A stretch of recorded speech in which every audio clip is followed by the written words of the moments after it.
Hey, hey. Hi, guys. Welcome back. All right, it is Friday, so that means we need to get into a single storyline. So let us begin. We have a Three of Wands. Three of Wands energy is going to be about the future, which is a really great way to look at anything for a single character. This is an adventurous soul. This is somebody who's got a big old life plan. This feels like someone whose life is actually, whether or not they know it, they're gravitating through maybe listening to their inner compass. Like this could be a character who's starting to have this desire to travel somewhere. And this doesn't have to be far. This could be like, I really want to go over to that side of town.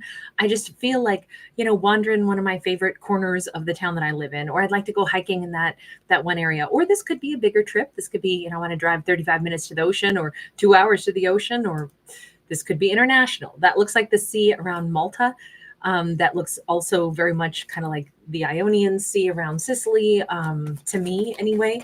But we have a character who wants to go somewhere and they're thinking about that already. Hi, everybody. So great to see you. I'm so delighted. We got the Six of Wands. Six of Wands is very happy. I mean, we've got a feminine here, but then we also have a masculine here. So we have two people in power positions. I don't know that they've met, but they're in great energy. We have a masculine who could have just done something he's really proud of. He could have completed some 5K run or something bigger. Maybe he did the Boston Marathon, or maybe he performed at some local festival, or something that he did. He feels really good about showcasing his skills. He's recognized for his talents.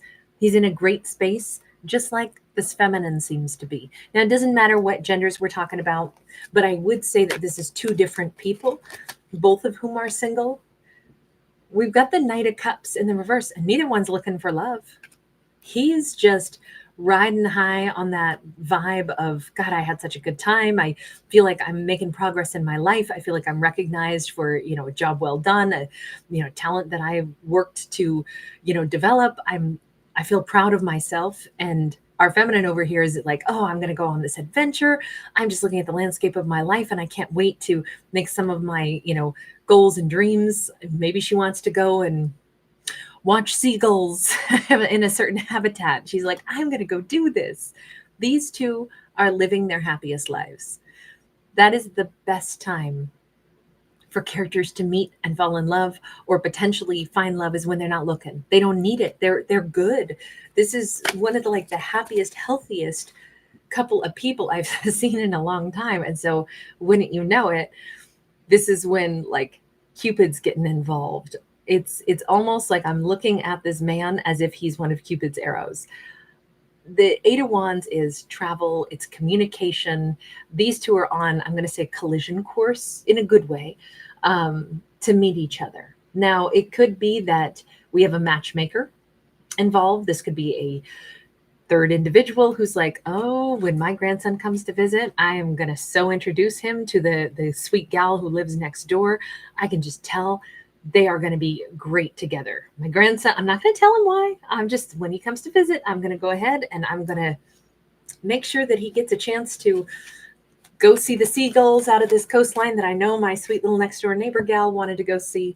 Yeah, we got a matchmaker all day. This is kind of beautiful. I know everybody's like, oh God, who wants meddling people in their life? But once in a while, and we don't usually get stories like this, but because normally I don't really like meddlers either. But this says, in this case, whoever the meddler is kind of like a mouthpiece for the divine. Sometimes we need our little angels to bring us together, because Lord knows these two aren't doing it, right? They've said no to Cupid. I'm literally not looking. I don't want to date anybody. I want a summer with no dates. I want to date myself. I want to take myself nice places. I have zero interest in I got too much to do. I'm having a great summer. I don't want to date anybody. Well, that's all right, but they are going to be meeting. They are, because there is going to be a legitimate reason.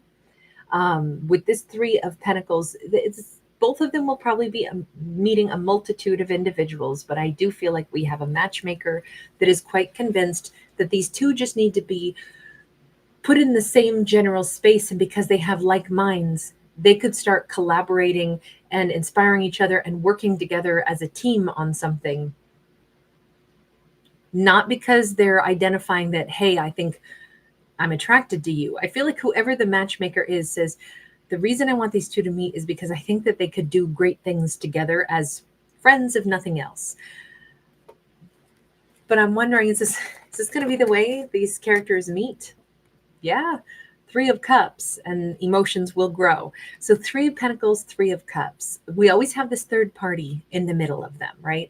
So there is some kind of, hey, don't worry about it. We're all just hanging out as friends. I'm introducing you to my brother, or like I said, my grandson, or, whatever, my sister. But we're all just friends. I do feel like the matchmaker has other plans, but they make sure that they're present, so they keep the appearance of, we're just friends all hanging together, guys.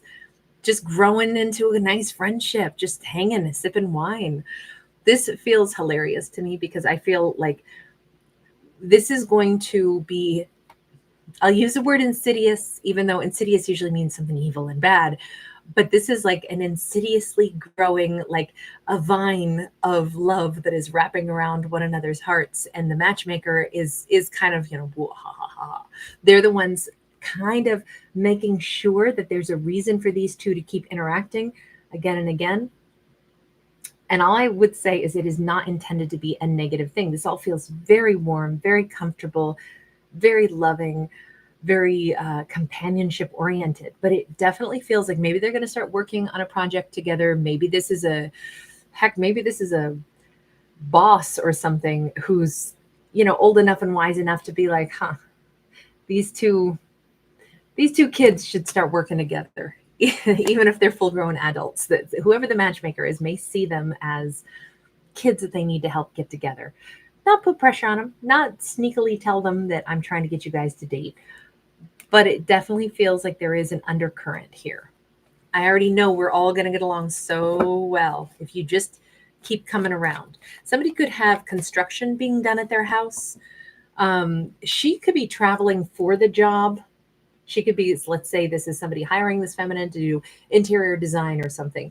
And it just happens to be when the construction worker dude, who happens to be her grandson or something, is going to still be there in the house. And now the two of them can kind of collectively work on this project, building something together.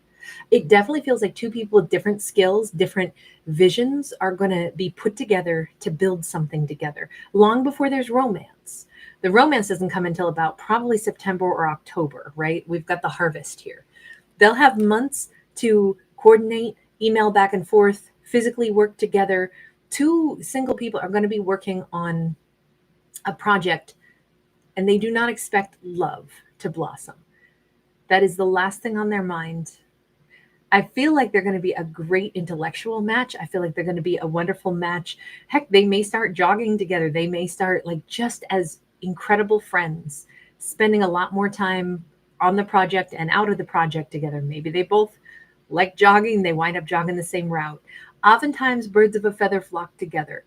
I feel like she's going to be out of her general area and stepping into the place that he's at, but he might be doing the same. This could be 2 people traveling for work or traveling because of like a mutual, like I said before, the scenario of like some grandparent who's got the grandson, even if he's a full grown, 50-year-old man, still my grandson's here doing the contracting and I've hired someone to fly in and do the interior decorating. Whatever this is, it just feels like there's a reason that they're both in the same space for a prolonged amount of time, and this friendship blossoms. But I feel like they find out that they have a lot more in common, a healing journey that they've both been on, but also like extracurricular activities. I think that these two they're definitely strengthening a bond all the time. This feels like it's summer all the way through fall, where a sneaky relationship is building. This is going to be the relationship that neither one of them saw coming, even though they've been dealing with each other for months. It will be one day they recognize, she might recognize at first, At some point in time, I became attracted to him. My inner voice, I realize, has been screaming this at me, but I was so not looking. So I feel like this is a summertime romance that isn't a romance at all until finally the light switch goes on and it's like, they're really attractive. This person who's been nobody that I've thought of as a romantic connection. That's why it will be a shocker. It'll be like, wow, that was my summer romance that I didn't know was, whatever, hot guy, hot girl summer. I had no idea that's what was going on because I didn't look at them like that. I didn't look at myself as in a relationship like that. It's because this isn't going to be romance at first. I think that's probably the best way for these two to move forward. Yeah, there is no rush. It sneaks up on him just as well. He was not in a hurry. He wasn't trying to go find anybody else. I think he got treated like crap by somebody in the past. And I think she is a straight up gift to him that he's going to realize probably about the same time she does, somewhere around fall. It'll be like, oh my God, I was not looking for somebody in my life. In fact, he's over here saying, I just got my happiness back. I just started to feel good about myself again after some ex of mine tore me down and, burned me to ashes. So I wasn't looking for anybody else. But you know what? That's really unfair that I don't want to deal with anybody ever again because an ex did me dirty. That's ridiculous. This she's been nothing but amazing. I kind of feel like he might even be a little bit embarrassed that maybe he didn't pay her any mind. Maybe he kept it super like, we're collaborating. I respect this person's, mind, but I definitely not going to go down the road of, oh, she's super attractive. He may feel a little bit bad about that, but I think he wasn't looking for anybody throughout these summer months. I think he will be intentionally keeping no attraction whatsoever. I think he's going to be like kind of a jerk because she's been nothing but lovely. And I do think he's going to realize I was kind of projecting a little bit of still my hurt energy. Even though I'm really happy, I was determined, hell-bent. Nobody will make me fall for them. Oh, she's amazing. She's intelligent. She's talented. She's kind. She's sweet. She's sexy. I'm not going to say any of those things about her, but I'll work well with her. I'll be respectful and we'll work good together and we'll develop a friendship. And then finally it's going to be like, what the hell have I been thinking? She's freaking amazing. It feels like that's how it's going to be for both of them, though. I don't think that either one has to feel hurt or feel like, how come you kept me at bay? This is like the non-relationship that's a straight up relationship for 3 months, 4 months before it finally comes to the surface of, oh my God, you're amazing. That's all right. That's the way this needs to go for these two. Thank God they get a chance to interact with each other, right? We got that Six of Swords. It could be that by the time the project is over, that's about when she might recognize, I am attracted to them. In fact, I've developed strong feelings for them. I don't know when that happened, but now I got to let them go because they got no interest in me. Hang on. Is this going to be like, I'm starting to feel like this is the end of Crocodile Dundee. I love that film so much. But the end of the first one where he's like leaving, he's going to get on the subway and there's all the people on the subway and she goes running after him and they're like shouting and multiple like construction workers are helping to convey the message through the crowd. I love you. I feel like that's what we got going on. Like this is the end of the summer, the end of the project. He's leaving. She's like, yeah, well, I got to get over the fact that I developed feelings for this person at some point, unbeknownst to me. But we see this isn't done, right? That Seven of Pentacles in the reverse, this can't just be over because he missed out on something. He knows it. And there's that High Priestess. He keeps getting the Justice scales, right? We see him here on the High Priestess. We see them here for him on the Justice card.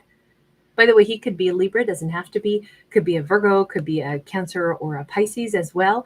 But we have these, we have him knowing like, oh my God, I've been like literally keeping somebody wonderful at bay when I've known all along that this person was like high vibe, high frequency. Let me say, they both better be kissing the toes, the grungy little gremlin toes of whoever their matchmaker was. Because if someone had not had the foresight to say, I really think that these two would work great together, and hey, if they fell in love, that'd be sweet also. I think that whomever this go-between person is who brings these two together, thank goodness, because I think these two could have ended up single for forever if they hadn't been put in proximity and had like a buffer zone of this go-between person in the middle to help make it more comfortable and to give them a chance to really soak up each other's energy, be around each other, and have something develop. This is like a very different kind of divine union. This is when both people said no thank you to the divine, no thank you to Cupid. I'm not looking. And instead, because you know what? Life finds a way, doesn't it? Unless we refuse to let, the ubiquity of love touch our lives. And I almost think that these two, as happy as they were going to become people that were like, nope, I'm perpetually single. I can only see myself as single. I have this force field around me. I'm a hermetically sealed, joyful person, but I don't let anybody in. I think they could have both accidentally become total like islands.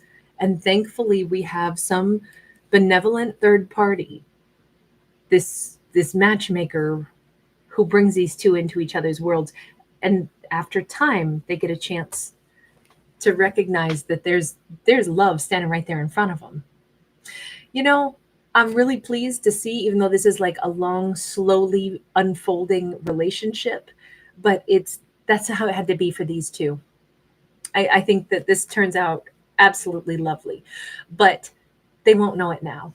It's going to be not until the fall that there's even the like flutter of recognition that, wait a minute, this person, they're not just my car mechanic, or they're not just the person who's been doing work, as a contractor on, whatever, my family member's house as I'm here visiting. I love this person. They're my person. That's not going to come about until months from now. All right, I'm going to leave this one here. You guys, thank you so much for hanging out. I just didn't want to miss a chance to get a Friday singles storyline out. I try to put these out Wednesday, Friday, and Sunday, as long as all is right with the world and there's no hiccups. EM, again, thank you, love. Denise, it's so great to see you again. Violet, Nikki O, that's so awesome. Nancy 88B, hi, honey. 88B. Robin, great to see you again, sweetheart. Brittany H, awesome. So wonderful to have you. You are so awesome, Nancy. Thank you. Oh my gosh. You've been with me the whole time, 5 years. I don't know how 5 years passed this fast, by the way. It's so crazy. Annie S, thank you, sweetie. Mama Jamila, Melly, great to see you, hun. 01 Frequency. Oh, thank you so much. Shout out to you again in London, mate. Nishta, awesome. It's so fun to hang out with you guys this Friday. Hi, Atala. Oh, very cool. Melly, your passion is interior design. That's such a great talent to have. Oh, Violet, you're kidding me. You get notifications minutes after the live starts. You know what I'll probably have to do then, Violet, is prepare to go live, but then pause before I click the final button so it gives Violet a chance to get the notification. I'll try that.